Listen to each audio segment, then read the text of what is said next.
Today I'll be performing the additional systems examination and evaluation, screening for any of those observable signs or symptoms cluing us into a possible infection, inflammatory, or immunological disorder going on. I will start off with the observation and inspection of the skin, looking for my patient's skin tone. Is it consistent with their genetic background? Is there any areas of hyper or hypopigmentation? Hyperpigmentation could be a cause of a more systemic problem such as Addison's, or hypopigmentation could be a factor going along with diabetes or an autoimmune disorder. Then looking for benign pigmentation such as freckles or birthmarks, and then scanning for moles or nevus. Then paying attention to those moles, looking at the A, B, C, D, E's of that mole, the A, asymmetry, B, the borders, the color, the diameter, which should not be greater than 6 millimeters, and then E, the elevation. And if there is an abnormal mole that I see, making sure the patient is doing periodic screening exams, self-exams of that, or educating them on that. Then looking for any widespread color changes such as pallor, cyanosis, erythema, or jaundice. The most reliable places to look would be the conjunctiva of the eye, the sclera, the buccal mucosa, or even underneath the tongue.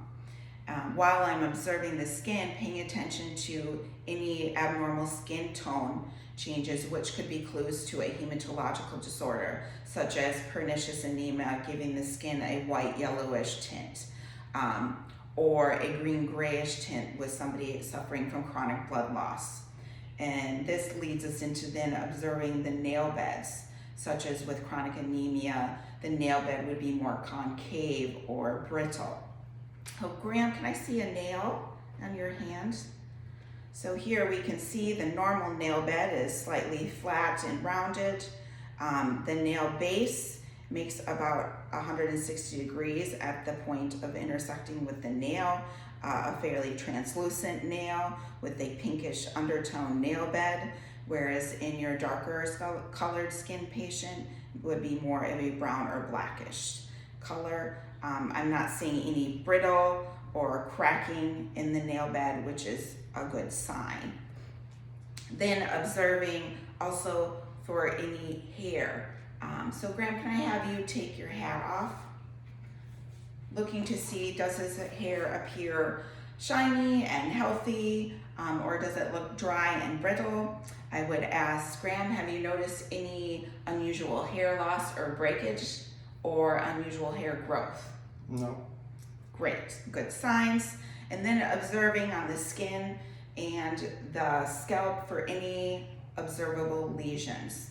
Then taking note, is this lesion growing in size? Any growing lesion or growing hematoma would be a yellow or red flag sign that you would want your patient to seek prompt attention of a referring physician for further examination of that.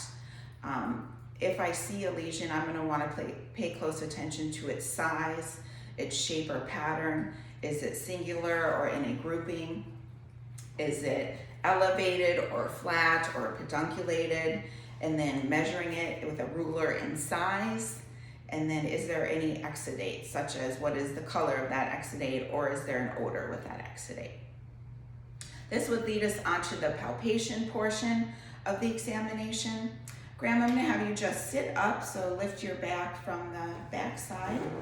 There we go. I'm going to warm up my hands as much as I can. I apologize, they're a bit cold. I'll be using the back of my hands here. And what I'm looking for is the temperature. Does it seem to be equal bilaterally? And it should be warm to touch. I can also then be assessing for any areas of moisture. Go ahead and lean back, Graham.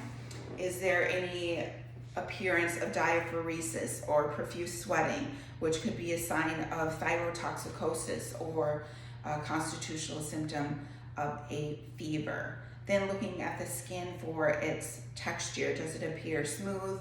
Is there shiny or atrophic skin This could be a sign of arterial insufficiency, looking for any contusions, and if they are in alignment with what a patient may be reporting with trauma. Looking at the vascularity, and then for any indications of edema. If that edema is unilaterally, it's typically a peripheral or local cause, versus if it's bilaterally, this could be a more central cause, such as a cardiac or kidney failure. I can assess this further by looking at pitting edema. I'll turn the camera so that you can see. Graham, I'm going to raise your pant leg up. So with pitting edema, I would perform this in the pretibial area, pressing down for 5 seconds and seeing how quickly that pit restores to normal. 1+ is mild, 2+ moderate, 3+ would be deep, and 4+ is very deep, where it causes an indentation that takes quite a while to come back. And with a 4+, I would be able to observe and see edema. I'll move this back down. And then I'm going to move the camera back so you can see me assess for skin mobility and turgor to determine dehydration. I'm just going to be pinching here. And with this, I'm just seeing how quickly that skin returns to its normal state. I can also perform this if I can have your hand on the hand. And that should occur with less than 5 seconds. If it's 5 seconds or greater, that could be a sign of dehydration. Then moving on to palpation of the nail beds. I would be performing this if I can have your nail here. So pressing down on the nail bed to determine how quickly is the capillary refill. And Graham's appears normal. It should return within a few seconds. If it's greater than that, that could be a problem with the patient's peripheral circulation due to a cardiovascular or respiratory dysfunction. Then for palpation to rule out a renal or urological condition. Graham, if you could sit up again so I can see your back. I'm going to be palpating your back. So what I'm feeling for is the 12th rib, feeling that. Does that cause you any pain, Graham? No. Other side. Any pain? No. Good. Go ahead and sit back. So that's assessing the Murphy's test, or costovertebral tenderness. If there was pain, that would be a positive finding for a potential kidney infection or inflammation. For as I thump, it causes the kidney to vibrate, and that would be a positive finding with pain. Then for screening for an immunological disorder, I'll be palpating the lymph nodes. Normally we cannot see lymph nodes in the healthy adult, but we can palpate them. They should be soft and mobile and not cause any pain. Graham, I'm going to be palpating on your face and neck. Just let me know if anywhere is causing you pain or tenderness.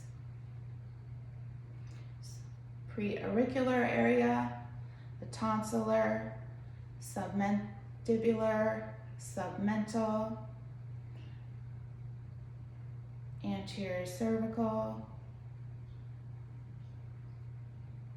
posterior cervical, and then supraclavicular. No pain?